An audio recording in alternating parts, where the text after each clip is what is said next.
Olá pessoal, tudo bem com vocês? Aqui é Michel Augusto, nós somos do canal Exposição Bíblica. Estamos desde 2012 produzindo. Exposição Bíblica vai muito além de um canal. Para você que está nos conectando pela primeira vez, Exposição Bíblica é um projeto muito sólido que fundou a FTRB, Centro de Pós-Russell Shedd, o EAD, e também fundamos a Academia do Expositor. Esse último projeto, Academia do Expositor, tem um site chamado, cujo endereço é academiadoexpositor.com.br, tá ok? Tem aulas lá com Augusto Nicodemos, Russell Shedd, que deixou vídeos gravados conosco, Thomas Eskol, Gilton Moraes, Michel Augusto, Luciano Paes Landim, Emílio Garofalo e Mr. Maia, tá ok? Bom, eu quero falar com vocês nesse vídeo sobre algo que a gente vai pesquisando, né? E essas pesquisas vai aprimorando sobre 10 questões sobre o ouvinte e as dificuldades em assimilar a mensagem, né? Bom, o primeiro ponto que eu queria destacar é que um dos legados da Reforma Protestante para o processo comunicacional é o princípio da clareza. O evangelho da justificação, que é pregado através de um texto escrito, esse evangelho precisa ser transmitido porque ele faz parte da vida do povo redimido. Então a reforma trouxe essa clareza como princípio da dignidade da própria justiça de Cristo que nos alcança e nos fez sacerdócio universal e nos fez, por seu mérito, receptores dessa mensagem, participantes do ouvir, do comungar, da ceia, enfim, pelo mérito de Cristo nós temos essa dignidade. A segunda coisa que eu queria destacar dentro do aspecto do ouvinte e as dificuldades em assimilar a mensagem, é que o sermão no púlpito não pode se tornar um enigma. Como pregadores do evangelho, não podemos colocar o ouvinte no labirinto. Nós precisamos tirar o ouvinte do labirinto. Como eu sempre digo, o púlpito não é lugar de você fazer as costuras exegéticas. Esse passo exegético você já fez em casa. O púlpito é o local onde você vai trazer os resultados da exegese. Então não transformemos o púlpito num labirinto. Terceiro lugar, a obra do Espírito Santo é o principal meio de entendermos o Evangelho, para entendermos o Evangelho. Mas nós não podemos ignorar que os ouvintes vivem num contexto com dificuldades. A gente vive dentro de um contexto de pessoas de várias faixas etárias, que vivem num contexto cultural diferente. Tem pessoas que têm um nível de ensino elevado, tem pessoas que têm um nível de ensino médio. Então nós vivemos um contexto que as pessoas têm dificuldades de assimilação diversas. Seja no processo educacional, na sala de aula, seja no processo profissional, tem pessoas que têm dificuldade. E no processo de ouvintes no culto público. Então isso deve ser considerado. Tem uma autora chamada Diana Woodson que ela cita algumas dificuldades específicas de aprendizagem e eu quero adaptar essa linguagem pedagógica para o púlpito. E eu vou adaptar da seguinte forma. Em quarto lugar, os ouvintes possuem uma variedade de habilidades distintas acadêmicas. Nem todos estão no mesmo nível acadêmico. Os ouvintes possuem uma variedade de personalidade, de pontos fortes e pontos fracos. Então, esses pontos fortes e fracos no processo de aprendizagem, isso deve ser considerado pelo pregador. Às vezes o pregador ele fala de forma tão erudita que ele alcança uma camada bem pequena da igreja, mas não alcança o restante. Em quinto lugar, pregadores devem entender o seu público e, sem negociar o conteúdo, devem buscar formas para que o público possa assimilar e reter o bom conteúdo do Evangelho. Ou seja, não basta você ser um bom pregador, um bom expositor, é necessário que você se preocupe, além da sã doutrina, né? A sã doutrina deve ser uma preocupação central do expositor bíblico, mas você não pode deixar de verificar com a sua congregação, a igreja local que você pastoreia, que você faz parte, das dificuldades de assimilação que as pessoas têm. Porque se você não observa isso, você pode ter um bom conteúdo. Você pode ser um bom expositor na centralidade de Cristo, mas as pessoas estão com dificuldade de assimilar. Sexto lugar, ouvintes possuem problemas de capacidade de concentração, gente. Comportamento agitado e impulsivo, obsessões, compulsões. Isso reflete também no culto público.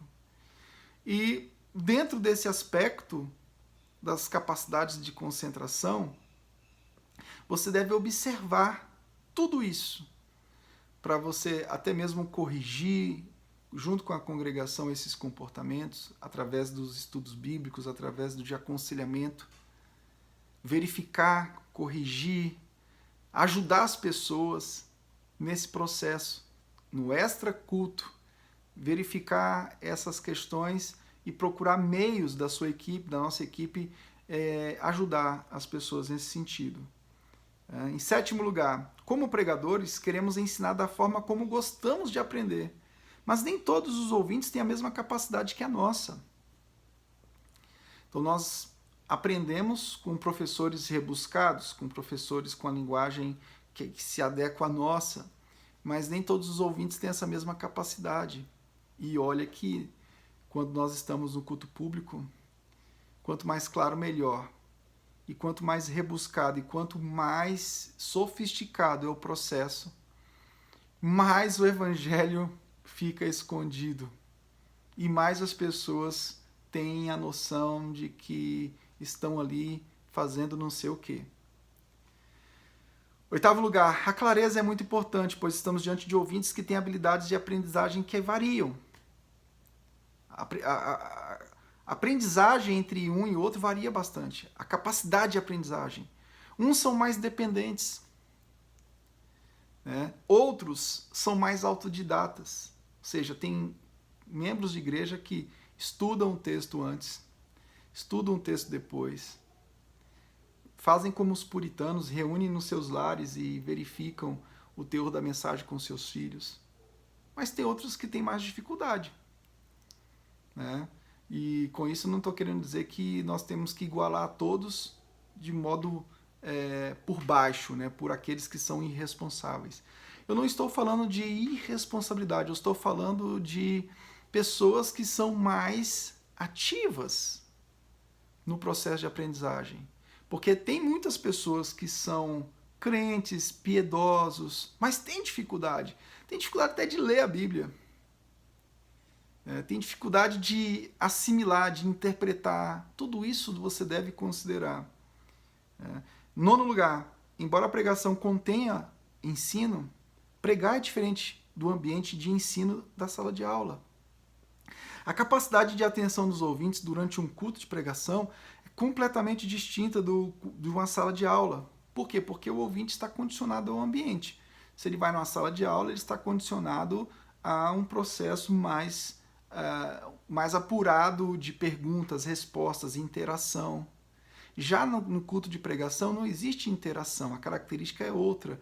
Por não existir uma característica mais dialogal, é que nós precisamos ter mais atenção no processo comunicacional. Precisamos facilitar mais ainda, porque existem ruídos na comunicação quando você está pregando, e quando a gente prega, a gente está falando e não tem a participação, não tem perguntas, não tem dúvidas. Então as pessoas vivem os ruídos da comunicação. Ruídos do tipo, o pregador está falando um ponto, daqui a pouco ele faz um recorte para outro lugar e até voltar para o ponto que ele estava, ele demora muito e a mente do ouvinte varia, fica totalmente dispersa. Então tudo isso a gente tem que levar em consideração.